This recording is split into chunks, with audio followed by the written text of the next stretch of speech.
Hello everyone, అందరికీ నమస్తే. So ఈరోజైతే నేను మీకు ఈ వీడియోలో సండే ఈవినింగ్ బ్లాగ్ని షేర్ చేసుకుంటున్నాను.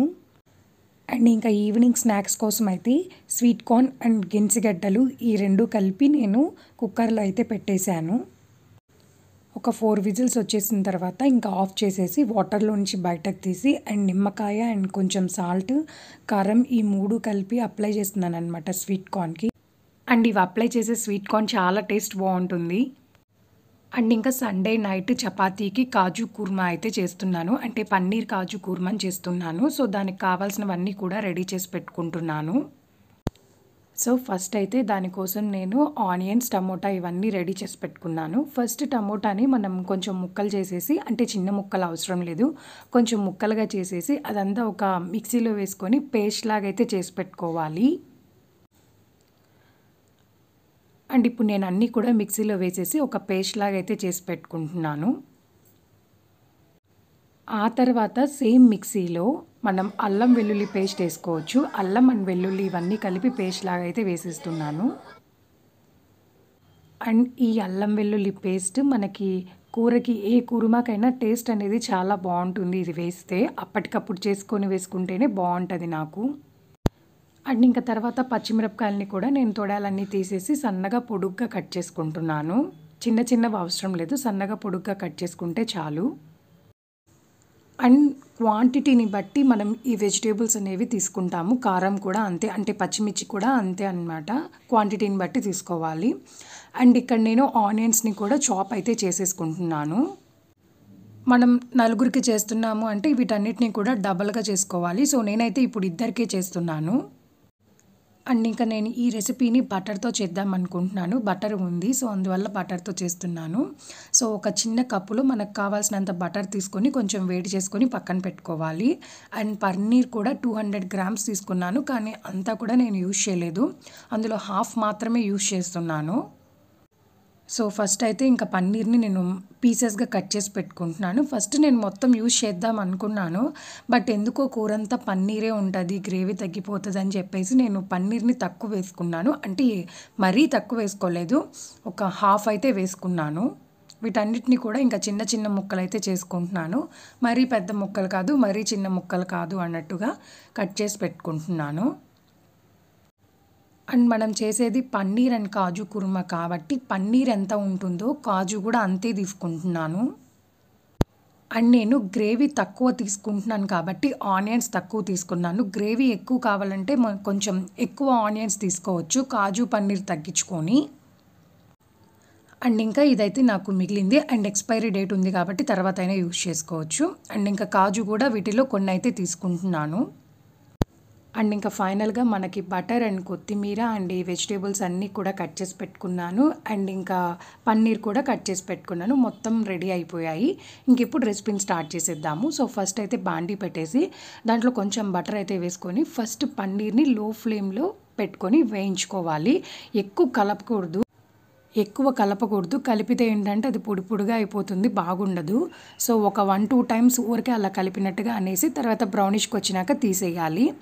ఆ తర్వాత మళ్ళీ ఇంకొంచెం బటర్ అయితే యాడ్ చేసుకొని జీడిపప్పులను అయితే వేయించుకుంటున్నాను.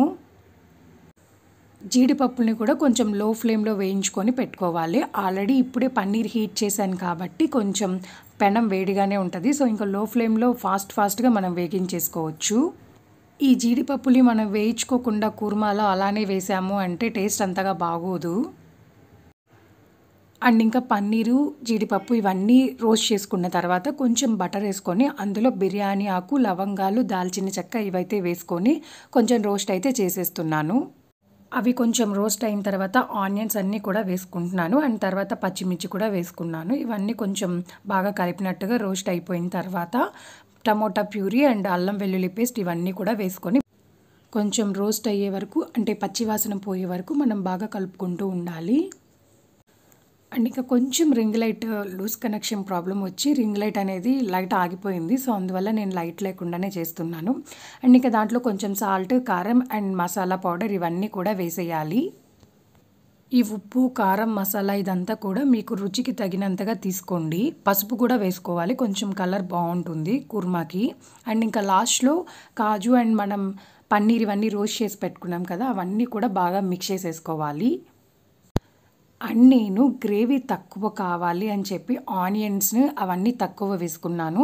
మీకు గ్రేవీ ఎక్కువ కావాలంటే ఆనియన్స్ అండ్ టమోటా, పచ్చిమిర్చి ఇవి ఎక్కువ తీసుకొని వేసుకోండి, టేస్ట్ చాలా బాగుంటుంది. అండ్ ఇంకా ఫైనల్గా కొత్తిమీర అయితే వేసేసాను. అండ్ మీరు దీనిలో కావాలి అంటే ఫ్రెష్ క్రీమ్ అవి కూడా యాడ్ చేసుకోవచ్చు, బట్ నేనైతే యాడ్ చేయలేదు. అండ్ ఇంకా ఫైనల్గా రెడీ అయిపోయింది kaju paneer kurma with chapati, lemon and onion. And ఇంకా నైట్ డిన్నర్ కంప్లీట్ అయిపోయిన తర్వాత ఫ్యాన్, అంటే సమ్మర్ వస్తుంది కదా, సో అందువల్ల ఫ్యాన్ని క్లీన్ చేద్దామని ఫిక్స్ అయ్యాను అనమాట. అంటే మొన్నటిదాకా చలికాలం అని చెప్పి ఫ్యాన్ తీసి కింద పెట్టాను. సో ఇప్పుడు చపాతీలు చేస్తుంటే సెగగాలికి అదిరిపోతుంది, చెమటలు కారిపోతున్నాయి. సో అందువల్ల ఇంకా ఫ్యాన్ తీసి క్లీన్ చేద్దామని ఫిక్స్ అయిపోయి ఇంకా మొత్తం క్లీన్ చేసుకుంటున్నాను. చాలా డస్ట్ అయితే పట్టింది. అండ్ కిచెన్లో పెట్టేసరికి కొంచెం జిడ్డుగా కూడా ఉంది, బట్ ఫైనల్గా పోయినంత వరకు ఓపికతో మొత్తం క్లీన్ చేసుకున్నాను. అండ్ ఇంకా క్లీన్ చేసిన తర్వాత ఫ్యాన్ అయితే ఆన్ చేశాను. అసలుకి పని చేస్తుందా లేదా, చాలా రోజులైంది కదా వేసుకొని అని చెప్పి ఒకసారి టెస్ట్ చేశాను. అసలు ఈ ఫ్యాన్ ఇప్పుడు కొనింది కాదు ఫ్రెండ్స్, ఒక 3 years బ్యాక్ కొనింది అనమాట. సో ఇప్పుడు నాకు కిచెన్లో ఇలా పెట్టుకోవడానికి అయితే ఇది యూజ్ అవుతుంది బాగా. అండ్ ఇంకా నెక్స్ట్ అయితే బుజ్జిబాబు కోసం తాటి కలకండని రోట్లో దంచుకుంటున్నాను. ఈ తాటి కలకండ ఏంటంటే పిల్లలకి చాలా మంచిది, చక్కెర కంటే ఇది చాలా బెస్ట్ అనమాట. పాలలో నేను బుజ్జిబాబుకి ఇదే కల్పిస్తాను పొడి పొడిగా చేసుకొని. అండ్ ఈ తాటి కలకండ మాకు ఇక్కడ చిల్లర షాపుల్లో దొరకదు కొన్ని చోట్ల, మేము అడిగిన చోట్ల. సో అందువల్ల మేము ఆన్లైన్లోనే తెప్పిస్తాము. కొంచెం ఎక్కువ క్వాంటిటీ ఒకేసారి తెప్పించి బాక్స్లో పెట్టుకుంటాను, బట్ అంతా దంచుకోను. అవసరమైనంత వరకు ఎప్పటికప్పుడు ఒక వీక్లీ వన్స్ అయితే దంచి పెట్టుకుంటాను. ఎందుకంటే ఎక్కువగా ఒకేసారి దంచి పెట్టుకున్నాను అంటే కొంచెం తడి తగిలిన మొత్తం పాడైపోతుంది. సో అందువల్ల నేను కొంచెం కొంచెంగా వీక్లీ వన్స్ అయితే దంచుకుంటాను. ఇట్లా రోట్లో కొంచెం కొంచెం వేసుకొని చాలా ఈజీగానే దంచుకోవచ్చు. అండ్ ఇంకా మిక్సీకి వేయడానికి ఒక డ్రై క్లాత్ తీసుకొని మొత్తం తడి లేకుండా క్లీన్ చేసుకుంటున్నాను. ఎందుకంటే నైట్ టైము మొత్తం నేను కిచెన్ అంట్లు అవన్నీ కూడా నీట్గా క్లీన్ చేసి పెట్టుకుంటాను, కొంచెం అవి వెట్టుగా ఉంటాయి. సో అందువల్ల కొంచెం క్లాత్తో క్లీన్ చేసేసుకున్నాను, డ్రై క్లాత్తో. ఇంకా తర్వాత మొత్తం మిక్సీకి పౌడర్గా అయితే వేసేసుకుంటున్నాను. ఒక్కసారికి ఇది మొత్తం కూడా గ్రైండ్ అయిపోతుంది, మిక్సీకి అయితే ఏ ప్రాబ్లం ఉండదు. అండ్ ఇంకా ఫైనల్గా ఇదంతా కూడా ఒక బాక్స్లో అయితే స్టోర్ చేసేసుకుంటున్నాను.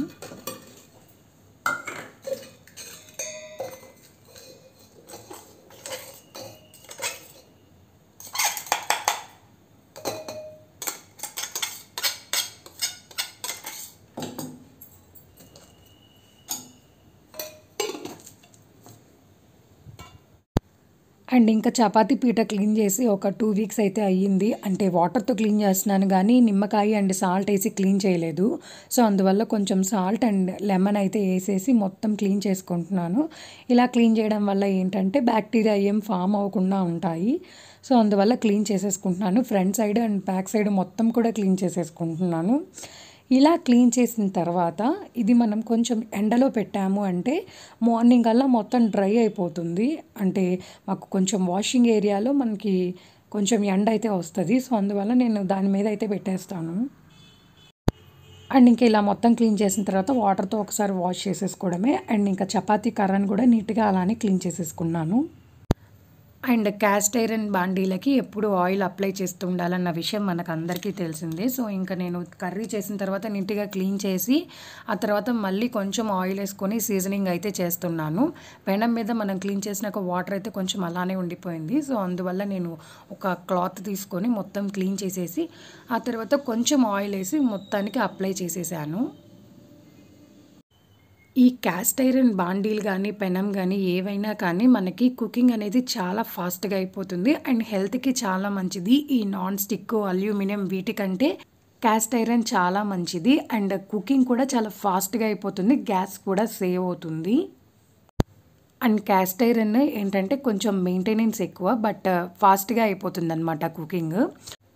అండ్ ఇంకా ఫైనల్లీ కిచెన్ అంతా క్లీన్ అయిపోయింది, క్లీన్గా పెట్టేసుకున్నాను. మార్నింగ్ లేవగానే ఒక ఫ్రెష్ ఫీలింగ్ అనేది రావాలన్నమాట కిచెన్ ఇలా ఉంటే. అండ్ ఇంకా మీకు చెప్పడం అయితే మర్చిపోయాను. నేను డీమార్ట్‌కి అయితే వెళ్ళాననమాట నిన్న ఈవినింగు. సో, అక్కడికి వెళ్ళినప్పుడైతే నేను ఈ ఫ్రై ప్యాన్‌ని తీసుకున్నాను. ఇది ట్రిప్లీ అనమాట. మంచి company 24 centimetres stainless steel. Quality చాలా బావుంటుంది. అండ్ ఇది నేను అసలు ఎక్స్‌పెక్ట్ చేయలేదు తీసుకుంటాను అని. దీని కాస్ట్ వచ్చేసి 649 ఆఫర్‌లో ఉంది. సో, అందుకే తీసుకున్నాను. నార్మల్‌గా అయితే చాలా ఎక్కువ కాస్ట్ పడుతుంది. సో, సడెన్‌గా ఆఫర్‌లో ఉంది అని చెప్పి ఇంకా తీసుకున్నాను. అండ్ ఆ తర్వాత నేను పార్చ్‌మెంట్ పేపర్ గూడా తీసుకున్నాను. ఇది కేక్ బేకింగ్‌కి చాలా బాగా యూజ్ అవుతుందని చెప్పి తీసుకున్నాను. అండ్ ఇది ఉంటే మనం కేక్ చేసేటప్పుడు గానీ, కప్ కేక్స్ చేసేటప్పుడు గానీ, కింద మనం గ్రీస్ చేయాల్సిన అవసరం అయితే ఉండదు బ్రష్ తోటి. డైరెక్ట్‌గా ఇది కట్ చేసుకొని సైజుకి తగ్గట్టుగా మనం వేసుకొని పెట్టేసుకోవచ్చు మైక్రో ఓవెన్‌లో. సో, ఇంతే ఫ్రెండ్స్. చూసారు కదా సింపుల్ వీడియో. అండ్ నా వీడియో మీకు నచ్చినట్టయితే ప్లీజ్ దయచేసి లైక్, షేర్ అండ్ సబ్స్క్రైబ్ అయితే చేయండి. Thank you. Thank you for watching. See you soon in my next video. Bye bye.